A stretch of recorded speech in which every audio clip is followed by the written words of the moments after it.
and they're still thinking about themselves. And in my world, we talk about that the era of the session as the center of coaching is, to me, ending. And I think we're looking at a whole bunch of different ways of imagining coaching. But what I took great heart in was that there's people that I think people are ready for this.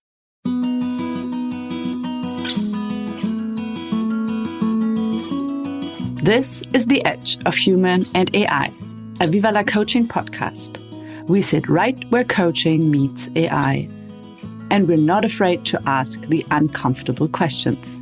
We built this show because the coaching landscape is being reshaped by intelligent systems, and the organizations, leaders, and companies shaping that future deserve honest conversations. I'm your host, Rebecca Rutschman. Each week, we'll help you understand how AI is transforming coaching.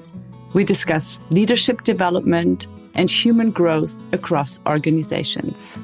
We will help you navigate the ethical and strategic decisions that come with bringing AI into the coaching space.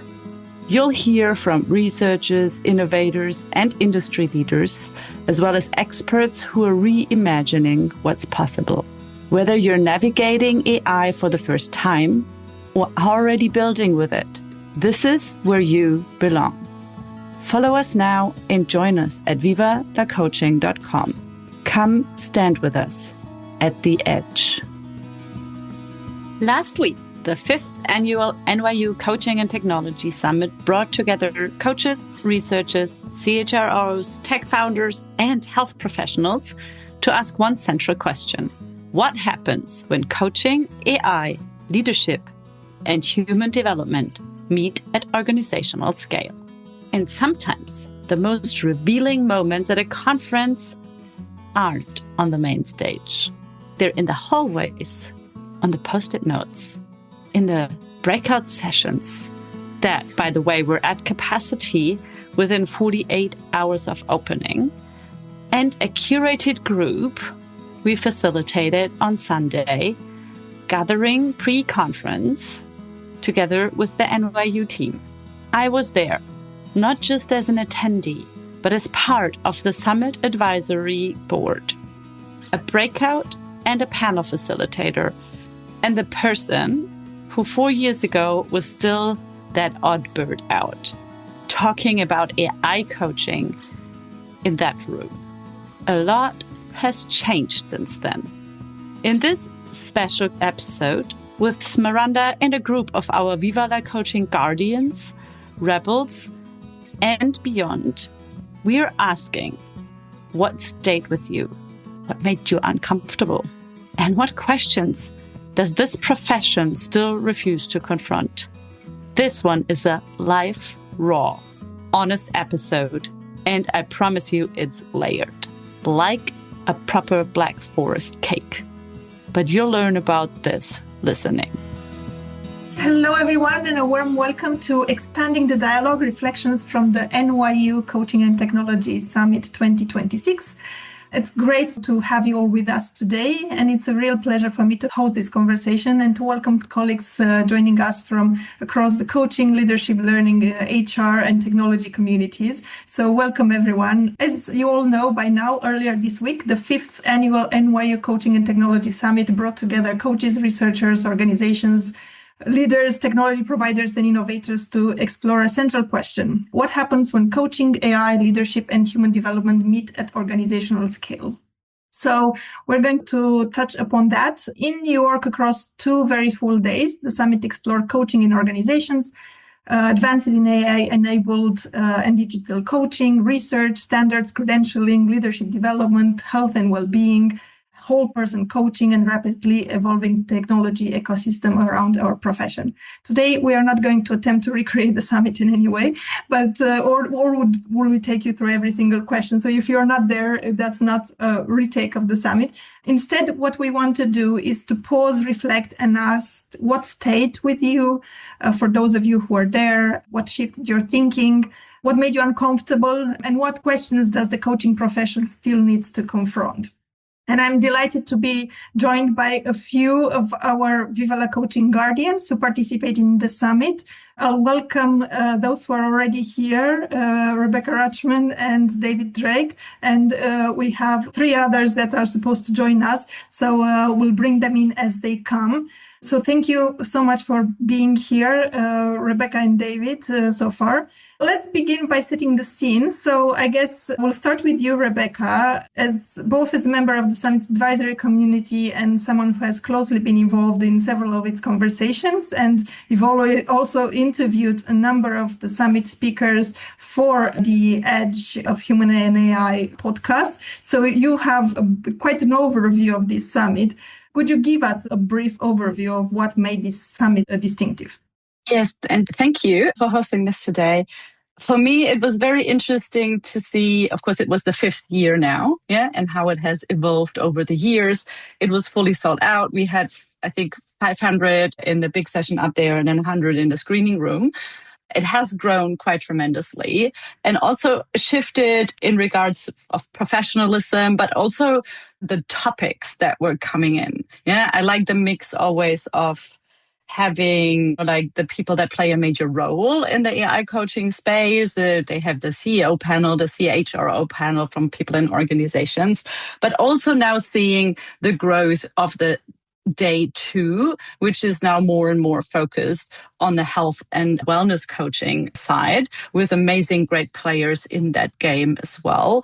And then always intertwined with emerging technology, like startups that were like showing what they're like working on as well. And what I found particularly interesting, and maybe also David wants to chip in there then in a second, is that on the first day specifically, it felt like a lot of people facilitating also the panels and leading the discussions had this need of framing the understanding of coaching and that we're not really there yet. And then it seems to that everybody wanted or needed to define that again. And we also had I had the pleasure to facilitate a wonderful workshop with David on the Sunday to actually do some framing with some deep thinkers just before the conference, where we also killed coaching in a respective way. We said, okay, so what would we do if we didn't know coaching yet? How would that look like? What are the things that we always wanted to say out loud, but never dared to about our industry? And we ended a really deep discussion on that, which we then carried into the summit on Monday for a breakout session that was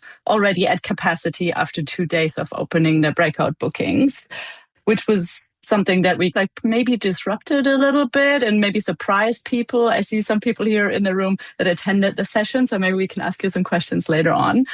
And open that discussion again on introducing yourselves as someone where you're not allowed to use the word coach or coaching. So there has been like this interesting introduction into day 1. I didn't attend any of the sessions on day 1 because me and David were quite busy trying to facilitate that breakout session. And I had the research panel then later on. That was like for me something to point out, but I happily hand over to David and get his take on that. So I think I've been to all of them now. So it's been interesting to kind of look back over that arc. And I remember in the beginning, there was such an extraordinary buzz in the room. Like we were discovering Mars or something. It was just really quite exciting. And this one felt kind of more grown up, but also a bit tamer to me. And a lot of the vendors have really matured their platform. A lot of them are like wanting to or needing to kind of look at 2nd or 3rd generation of their platform. And so and I think we were more informed participants. I think in the past, a lot of people just sat there and received all the stuff that came at them. And now it felt like people were more engaged and asking more questions. I noticed a lot more, because many of us now know each other, a lot more interaction between participants, which more so than maybe in the past. To the point you made, Rebecca, the level of conversation about coaching itself, I think is still missing.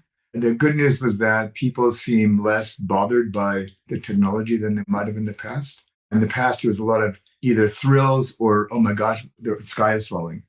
And now people are, oh, it's this thing that's happening and maybe I can find a way to be involved in it. And so it felt like people therefore were more receptive, but also a bit more even keeled about it. That again showed me that there's a maturation.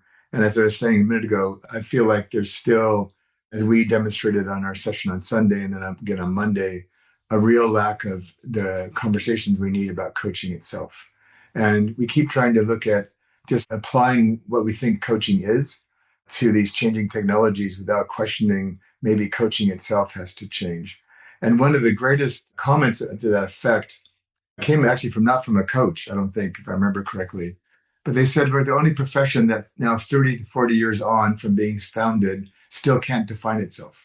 And that there's so many definitions and arenas now become so diffuse and crowded that what does the word coaching even mean anymore? And I think one of the shocking moments for me was when Terry asked the room how many of them thought coaching should be government regulated. And a pretty significant number of people raised their hand, which I found myself personally abhorrent. But that just said it to me, what are these people? I think there's a hunger for something and something needs to change. And people recognize that now. And that feels like a given. If you look at what's happening in psychotherapy, I don't think being regulated is really the answer. Psychotherapy is actually moving in the opposite direction in a way. But for me, I find it a very diverse group of people that come, and I found it a lot of really wonderful conversations. And I was happy for the vendors because people spent more time in the vendor room than I noticed in the past because they were more engaged, checking things out, asking harder questions, turning to people like Frederic to see if that's their experience. But my observation was that there were more people wanting to talk about what was available. So. And we're curious about it. We're really looking for what's new, what's happening. And can I just when you mentioned that it was evolving over the years. And 4 years ago, I remember I was still the odd bird out there, as being someone who talked about AI coaching in the space. Most of the technology there was mainly the coaching platforms were really big when it got started. The BetterUps, the CoachUps, the Ezras, all of them in the space. Optify was actually, I think, there early on as well. But when we talked about AI coaching, and I remember Nikki having one of his first talks, people were like, oh, you can't do that. And then BetterUp 3 years ago had this mind-blowing session where they introduced their AI strategy. I still remember that on a day too. And everybody was like blown. And now it was just natural. Every discussion had that in there, intertwined. It was not something very out of the normal for most people anymore in the discussions and also in the emerging technology. They had a fourth floor. There's always the room with the emerging technologies. And you can also see that it's the common theme. It's just normal that you expect AI to be somewhere in there as well. Well, and I would add to that, Rebecca, as well, that in both our Sunday session, which obviously was a curated group, but even in our 55 people that came to our breakout, there's a pretty clear sense that everybody's ready for big changes to coaching. Now, in a way that I've been advocating for 20 years, but I was just really pleasantly surprised that people are recognizing that both for the sake of their own business, but also for the complexity of their clients' needs, that coaching in some ways needs to have a reinvention, if you will. And I think one of the things I think will come in the next couple of years at the conference is we saw hints of that at the IOC conference in Boston of learning and development as an ecosystem, not as a set of activities. And again, I think coaches are really not grasping the bigger shifts that are coming, and they're still thinking about themselves. And in my world, we talk about that the era of the session as the center of coaching is, to me, ending. And I think we're looking at a whole bunch of different ways of imagining coaching.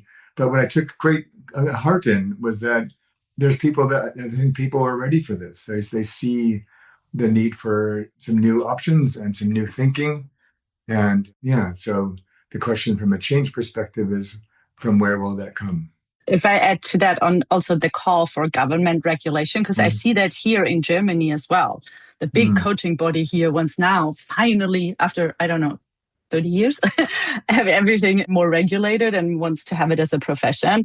I think this is just what we see currently in the market. You have the protectors on one side, because everything is just changing so tremendously and hard, at the moment. And then you have the people, a lot of them we talked to as well, or that joined our session on Monday, where you remember we had these post-its on tear it all down, build it again from scratch. So I think these are probably maybe the two polarities we can actually see in the room there. But in my next book, I just say another solution to that is we just need a clearer taxonomy of coaching. Right now, everything's crowded under one old rumply umbrella. and it's very crowded, and we're all getting wet because it leaks because it's overused.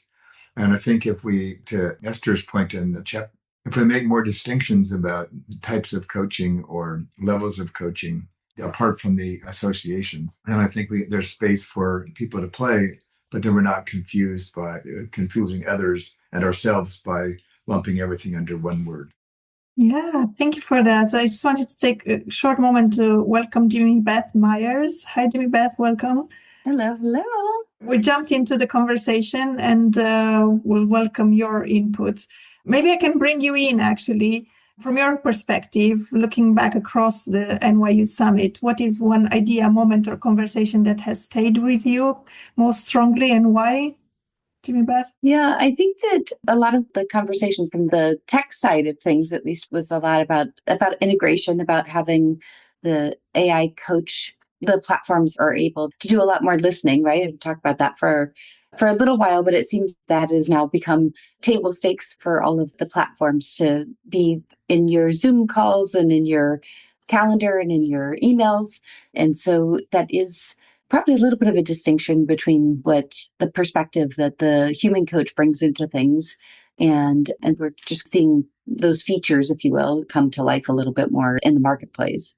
Was there a moment when you thought, wow, this is changing the conversation? I think that the wearables piece on the health coaching side is probably something that we haven't talked about, at least in not last year in the conference. Yeah, I agree, Jimmy Beth. I thought that was a very interesting one when we talk about, so there's a new podcast episode that came out this morning where Nicholas is actually on. They're talking about wearables and how we can use that actually to also track certain things. But we always talk about performance. Yeah. So executives and leaders are also high performers. They're talking in the podcast also about adding the parent role to it and how we can use these wearables also to be more aware of what's going on with ourselves, our health, burnout, monitoring stress levels, heart rates, all these things, and how that can then get added to really balancing yourselves much better in the times of change that we have now and the feelings of overwhelm where you sometimes just want to stay in bed and pull the blanket maybe over your head. I have that maybe once a month. Yes. Where I'm just like, I just want to sleep, hang out at the lake and not think about it for a while. And that's normal. And I think adding that now to the discussion where it's entering also the summit, it's entering our discussions here as well. I think that finding that out as well is probably a good one. Can I point out, Smarana, there was an interesting topic that I would love to bring into the discussion because I think, and thank you, Esther and Steve, for pointing that out again. There was a question on why David is not a supporter of regulation. And I had said some things about that as well. And I think we need to distinguish between regulation and raising the bar of the profession and the education. I think but that's my personal opinion here. Yeah. Might be two different discussions, but yes, you're right. With AI in the picture, we have to say to see that coaching meets a much higher quality standard. And maybe we need the bar to be raised in our profession. Like, for example, and that's the interesting point, on the second day, we saw a lot of medical doctors on stage that are both double certified with the ICF, other credentialing bodies like the EMCC or the AC, and they're credentialed with the National Board for Health and Wellness Coaching, working in hospitals, working on health and wellness coaching. So they need a double certification quite often. And when the medicals, we had this beautiful discussion on Sunday, David, where Pam mentioned that her doctor, Pam Krulitz from Optify, is going through, she's a doctor, and the doctor's training never stops. So they come out of university and then they're residents. They're nothing. Yeah? So they have to learn from scratch in practice to really understand what it is that you do. And for example, in the medical profession, and we have that in therapy too. If you study psychology, it's we're talking very different education levels, but I'm not sure if that's the same discussion than having it regulated. Maybe in some ways too, you're right. Yeah. But what do you think, David? Well, I was saying this, Jeanette was supporting the presence of health and wellness coaching. But if you take your example, Rebecca, and we had conversations with several of those same people. And so again, so many of the issues our clients are bringing are so systemic that coaching as it's narrowly defined is really inadequate to do much for them. And I think about doctors. So they've got all the medical boards and all the accreditation stuff on their side. They've got, especially in the States, they've got enormous cost pressures and time pressures from insurance companies, which actually have now more say in most decisions than the doctors, unfortunately. You have just the chaos of healthcare in general. You have their own well-being and time management. Moan had this great graphic in his about somebody who doesn't get the right treatment, and the day in his life, the day in his daughter's life who cares for him, the day in the doctor's life who can't give him everything that he needs. And so it feels, so if you had say somebody gave you a golden ticket to work with some key healthcare people, it's hard you would need to wear at least a dozen different hats to try to make a difference. And otherwise we end up coaching individuals who then change because of our work, but then get sent back to unchanged environments. And we all know how well that goes. And so I just feel like we have all this expertise and giftedness in coaching. And for me, I just see this opportunity to, if we began to think more creatively and more rigorously about what our clients actually need, I think we would start to discover some very new forms of practice that will be more systemically useful to most of our clients. And I love what Eva just shared in the chat as well, that, for example, in Austria, it is a regulated profession. Yeah. And you can do either business coaching or life and social consultant, but you have to have a specific degree for that. Not just like a certificate or like 18 months training. Yeah. And it's part of industry regulation laws.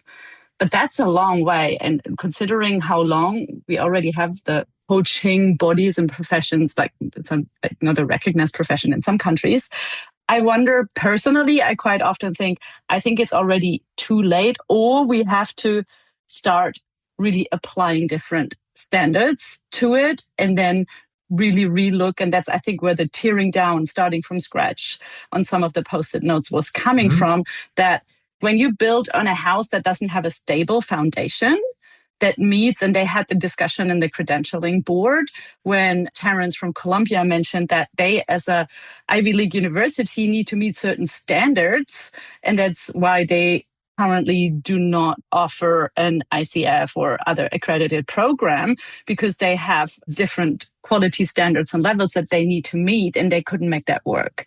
And that caught my attention as well from the panels, because it calls again for a much higher bar that we need. And I know that Nikki Terblanche is always very outspoken about that we need much better theoretical foundations in the coach education trainings. Yeah. There were a couple of conversations in the summits around standards and credentialing. And I'm wondering, as AI-enabled coaching grows, who should be responsible for setting and enforcing standards in this context? That's a good question.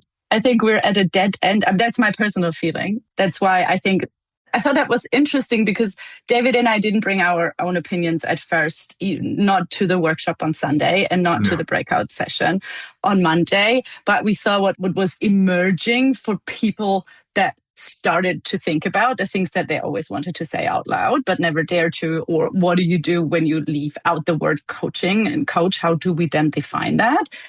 And I thought it was very interesting to see what was popping up there, because it was like what we were just describing. And I don't know if you remember some of the other post-its as well, David, that were on there, but it was very much going in very similar directions about the competencies that we have now need a revision or need to be revisited or seen if we can use some of that, because AI coaching actually really shows us of what the technology is capable of and what the parts that make human coaching so valuable will be in the future. And we need to focus on these. This is just my personal estimate, maybe 30%, maybe 20%, but make them much stronger also in how do we train skills in the future, and what are the skills that are missing currently that we don't have in most of the competency sets among the different bodies.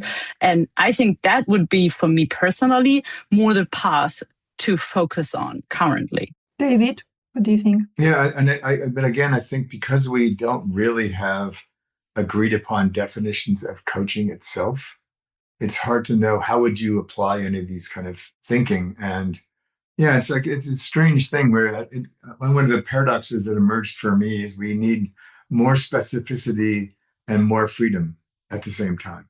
And again, the joys of paradox is that if you move into third spaces, which was actually the topic for our Sunday event, then I think that a lot is possible. But I think we're stuck in this polarity where half the world thinks I can call myself a coach regardless of what I've actually done. And half the world wants to be really serious and actually make it a true profession and go all in. And somewhere in the middle of it, there are a bunch of people wandering around.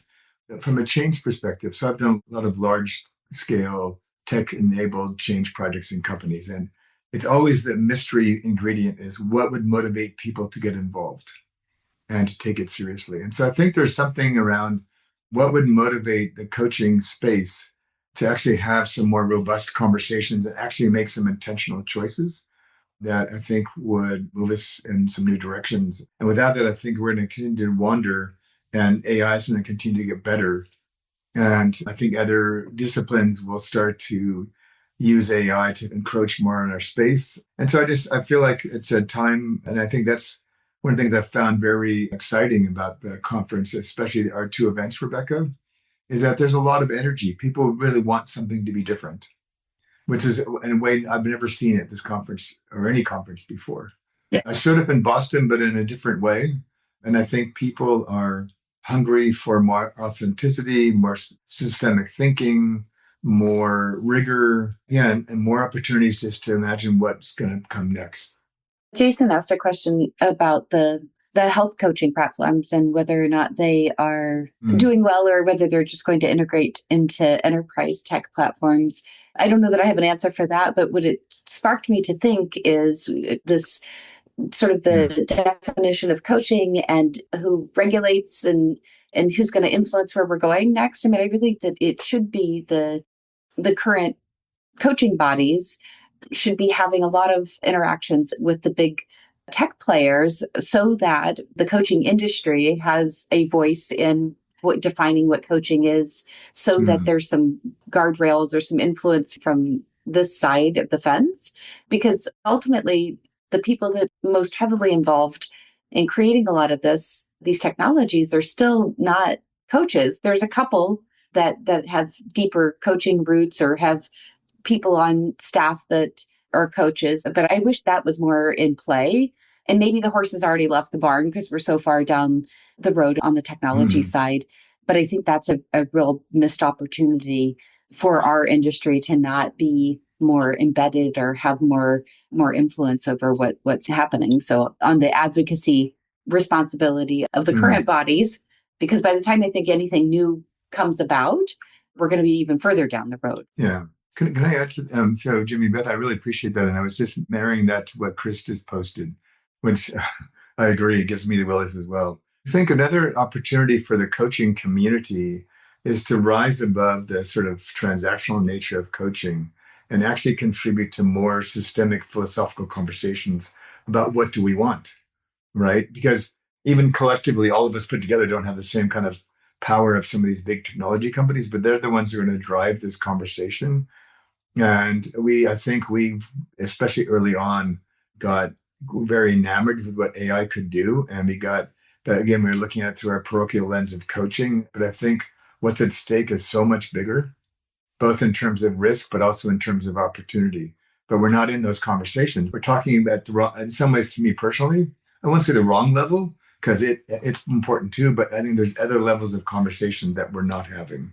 And I loved your question on that, Jason, but maybe we can also open it up a little bit now, because I would love to, because I think what Jason was mostly talking about, but that is just my educated guess now, about the coaching platforms and how they're now integrating. They integrate into enterprise systems, which level this is taking, because I know that the big ones all have their full on, like Microsoft integrations, SAP integrations, they integrate into many different systems. So people have access to that in many different ways. And then you have the smaller providers. And that's where I would love to also listen to or hear what Friederike has to say, because she's deeply in that space as well, on where these platforms are all headed. Yeah, because that goes into, I think, Jason's question as well. So it just seems like the real benefit for AI is really being at the point somebody needs support and not waiting for that session on Friday at 2 p.m. to meet with your coach. I think we all agree that's where really good AI coaching could exist. And at the enterprise level, these are the people who are spending the money there. And so where do they see the growth of coaching in this new space? And I think measuring impact is always going to be important. And so it's almost a new product, right? So it's going to be, as I see it, it's going to be an hour before a big presentation that the coach is going to pop up and help you relax, or 2 weeks before to help you put that presentation together. And so as these platforms grow, I kind of get, there's so many platforms doing the same thing. Are they trying to push forward and get into, from the business aspect, long-term contracts with companies that are integrated, that are difficult to, that are very sticky, reoccurring revenue, all the things that companies like. So that was what I was aiming for. Did you want to add something to that? Yeah, I want to tie in Paris a little bit and contrast and compare a little. I think what we heard in Paris loud and clear is, yes, everybody is excited about technology. There were still some cautious voices in the room, but the big takeaway from Paris that I heard is what you mentioned already, Rebecca, is that coaching is now integrated into leadership experience and leadership development journeys, right? So and it plays a really important role, and it's not standalone. So Optify is thinking about that, like, how do we design that human development piece that is coaching inside of the performance development that organizations want, right? And serve both parts of it. And with regards to AI coaching, I think we're pivoting a little bit, and we're really thinking about, okay, here's the human coach and here's the AI studio that supports leadership development in a practical way, right? So we're really thinking about potentially completely relabeling and not even calling it AI coaching. It is a coach-like environment, right? So we're still offering learning at the personalized level, but we're not even pretending that this is an AI coach. This is a practice environment. This is a development environment that is the leader's way of how do I learn? How do I grow? And then the human development, that is really the conversation that takes place between my human coach and I, because we have a different energy, we have a different synergy, there's a different kind of care behind it. So that's where we're going with this. What I liked in New York is on the very last day, in the last 2 sessions, we finally heard the critical voices, the concerns behind what is too much technology, what is too much data, how do we even integrate that? What is the long-term impact when we have more and more of these virtual interactions for people, and reduce the energy and the connection between individuals. So I really loved hearing all of that. And that is what is not being said at the very first day, but at least as the capstone. And there was Chris who wanted to chip in, and I think you're going straight into that direction. Thank you. I think I learned from you folks at Viva la Coaching immediately is all our clients are doing this with AI anyway. And if we don't understand they're all doing this with AI anyway, the crowd is already out ahead of us and we're running behind them saying, I got to get ahead of my people because I'm the leader. That's what it feels like. I've had, working in an onboarding process, I had a client who sent me 25 pages of ChatGPT objectives for the coaching. And we had to back the whole thing up and say, wait a second, you just outsourced the entire point of this work to a machine, and you let the company tell you entirely what you're here for, because this is all corp speak. And so now it becomes the coachable question itself, the fact that we are way inundated in far more information and we're overloading the human system. Let's talk about humans being human again for a bit. I'll stop there, but that point is to Jason, yes, and now it becomes very interesting with how we truly wisely help them help themselves in real time, in between, not just every other week, but we have a 30 minutes now. I'm available for an hour now. Oh, I do this online with you then. For David's kind of more accordion style, expands it and cracks, expands it, contracts. There, that's my 2 cents. Thank you. That's wonderful. And Jeremy just posted something in the same direction. You want to share, Jeremy? Sure. I was just agreeing to what was just shared about clients using AI, which I encourage for certain things, but doing it and then sending you like 20 pages of stuff. I actually do something that's a little bit unusual for coaches. I tell them they can email me and text me in between sessions. I really don't mind that. I look forward to that rather than like capping that.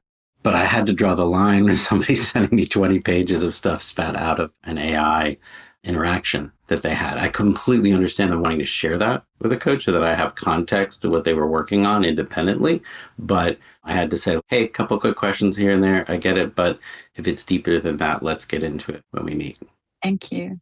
And Friederike just shared something that I think is definitely also worth pointing out about the adoption of AI, and that the general AI adoption is very different to actually adopting AI as a coach in conversation, framed as a coach, because that's hard work than just getting an instant, like you said, spit out by the AI reply or a summarization of something, because it involves a lot more cognitive work as well.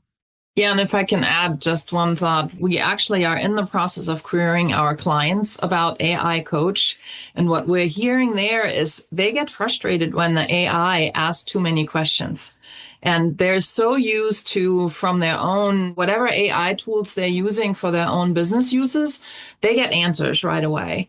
So the contrast and compare, and then now I have to hang out with this virtual AI thing, and I'm not making the same kind of progress. And usually the sessions are much shorter. They want to get on, they want to get their thing solved, and then they want to move on. And when the AI coach is too ICF, at least our clients, they're not patient enough to actually hang with it. And there's even some research paper done on that people actually prefer quite often a little bit more of a directive approach in their AI coach, not fully, but than we ever thought. We knew it in the coaching industry. A lot of coaches do that anyways, but in partnering with the client in a certain way. And also Esther has pointed out the same decision that the blended models where AI is seamlessly integrated into the whole engagement are going to probably be at the forefront at some point. Esther, did you want to add something to that personally? You don't have to, but we'd welcome that. The way I see it is it's not AI coaching or human coaching in that context, but it is human coaching using tools with AI that make the coaching experience deeper and more efficient.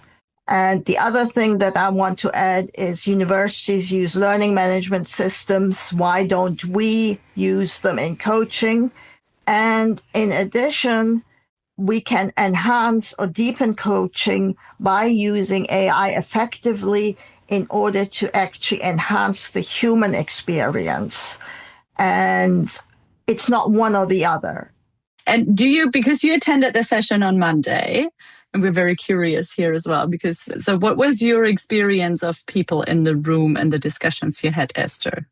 There were two camps of people, but no people who look at AI and human as a holistic experience. That was my sense. That's a representation of where we're at in the coaching community at the moment, I think. And it's why we framed our Sunday event around third spaces to get away from that duality. I just wanted to bring up a question from Tina. To what extent coaching manifests its initial direction of individual personal challenge, a result of post-capitalism and individualistic societies, and now exponentially propelled by big tech and AI? And by following these beliefs, as coaches, we participate in hindering real systemic change and addressing inequality as much as more important a factor for success than individual attributes. So sometimes it feels like we keep wondering about securing a piece of cake while we should question the workings of the whole bakery itself. Yeah. Great, Tina. Maybe there are better pieces of cake out there. You just don't know it yet. Black forest cake for Nikki. With or without the schnapps? That is the question. Yeah. And the Black Forest cake has a lot of layers. Yes, it does. And it's the right balance, no? It has to be the right balance between, how do you call it, the sponge and the cream and the cherries and the schnapps. Yeah, so honestly, there has to be schnapps on a Black Forest cake from a German perspective. You need the edge there, yeah, so in it. Yeah, so I think we need a new form of coaching, Black Forest cake coaching. The perfect blend of bitterness and sweetness. Yeah, it's a very German way, no? It can be very bittersweet as well. There's actually a lot of AI companies now coming out of Freiburg, which is the gate to the Black Forest. There's Black Forest Labs, which is that model that is very good in image, like visuals and generating visuals and videos and all that. Black Forest School of Coaching. Thank you, Jason. Maybe we just need a new word for coaching, but yes, the Black School, the Black Forest School of, and then we can get all your ideas and how it could be named. We already have a group of interested people here, David, for that Black Forest School. And we wanted to buy a place up there. Like they have these beautiful Black Forest houses. They're huge, so we can accommodate a lot of people. Yeah. With all apologies to my Muslim friends, it'll become our Mecca, right? Make pilgrimages there every year to worship at the feet of the Black Forest cake. And we can offer it in different versions, of course. Of course. My kids don't like the alcohol in it. So we have actually this, like, it's a cherry schnapps, and there's also some aroma drops that you can use to make it have that feeling without the alcohol in it. Thank you. There are a lot of questions in the chat or other comments, and I just wanted to hear a little bit more from our audience. What have you heard today that you would want to challenge or take forward? So I just really like Frederick's idea or what they're doing at their firm. But I always have this tension between skills development and coaching. And that's just coming from executive education background. So sometimes there's a painful tension, but if you could separate it and relabel it, that reduces the pain and suffering. The idea of saying we're looking at improving skills and we're going to use a lot of coaching methodology. Well, let's call it something different than coaching. So I love breaking that up and broadening what you can do with coaching. Yeah, so there are some thank yous in the chat. Blessings, all brave humans. Do you want to add something to that? Yeah, I think that I was noodling around in the back of my mind, which I will give a little bit more space and time after this call, is I do think that there's a lot of blending going on, that there is this, what Frederick was talking about in terms of coaching being married to professional development and technology integrating coaching. And I think that that is probably on the luxurious side of things. And then there's still this other conversation that's happening about how is it that we can bring coaching to people who are not in the space of having lots of resources in order to support them, and how to not have two camps of that. I don't know, how we were talking about having the technology voices and then the pro-human voices. We've got sort of two camps on that front. And I think that there's probably this growth of AI coaching as it supports other things and integrates into other things. But then there's still, I think, this AI coach only audience out there that we still want to not leave behind as we're thinking about these things. And I said something really important there as well, Jimmy Beth, is we had also this discussion around where's coaching headed. And I think maybe the importance of coaching will become even greater, but not as like the niche that we're in now, but more as a skill set for the future that we need in education already in early school, like primary and secondary education programs, that we already have a lot of trainings for leaders. Yeah. So for coaching skills. And not to become coaches, but to use the coaching skills as a skill set. And I think it's a skill set that we need in a future where there are humans and AI. I think it will maybe become in some ways a bit smaller, but therefore part of so many more people's skill sets and lives. At least that's what my big hope would be. Yeah, because I think we really need them supporting the leaders. Like we had in the podcast with Pam, is struggling. They have to make sense on how this all works. Everyone has to. Yeah, the employees, especially the leaders who will have to lead teams of humans and maybe AI agents in the future. How do you do that?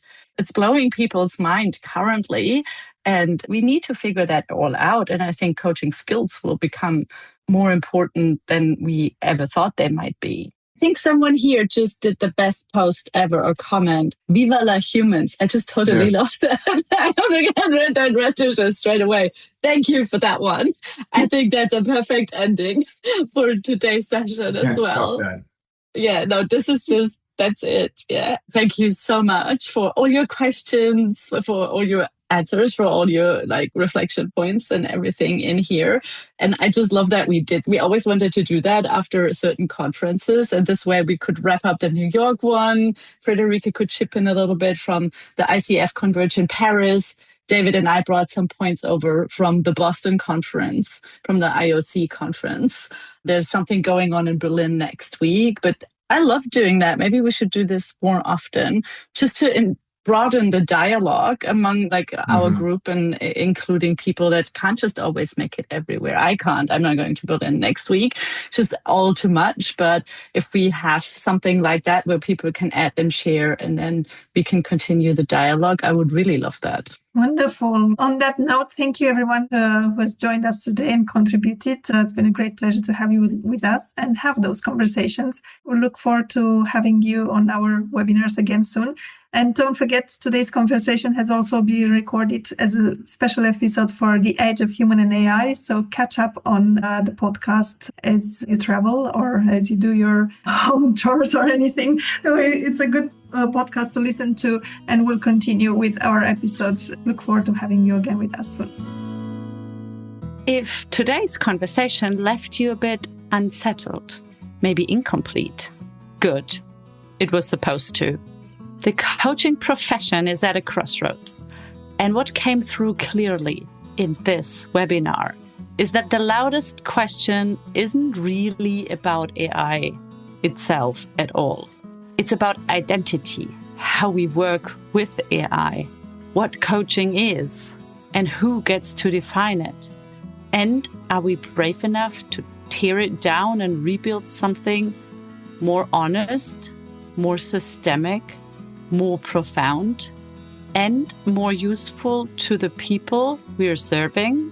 One moment stayed with us at the end. Someone in the live chat posted just 3 words: Viva la humans. And that was the perfect ending. So take the questions from this episode with you. And what do you think coaching needs to become? We'd love to hear from you. That's it for today's episode of The Edge of Human and AI, a Viva la Coaching podcast. If this conversation opened something up for you, the best thing you can do is share it. Send it to a colleague, a client, a fellow coach, anyone who's asking the same questions you are. The more of us standing at this edge, the better the conversation gets. Follow us on your favorite podcast app so you never miss an episode. And come find us at vivalacoaching.com, where you'll find resources, community, and conversations you won't find anywhere else. We'll be back next week with another voice from the edge. Until then, come stand with us at the edge.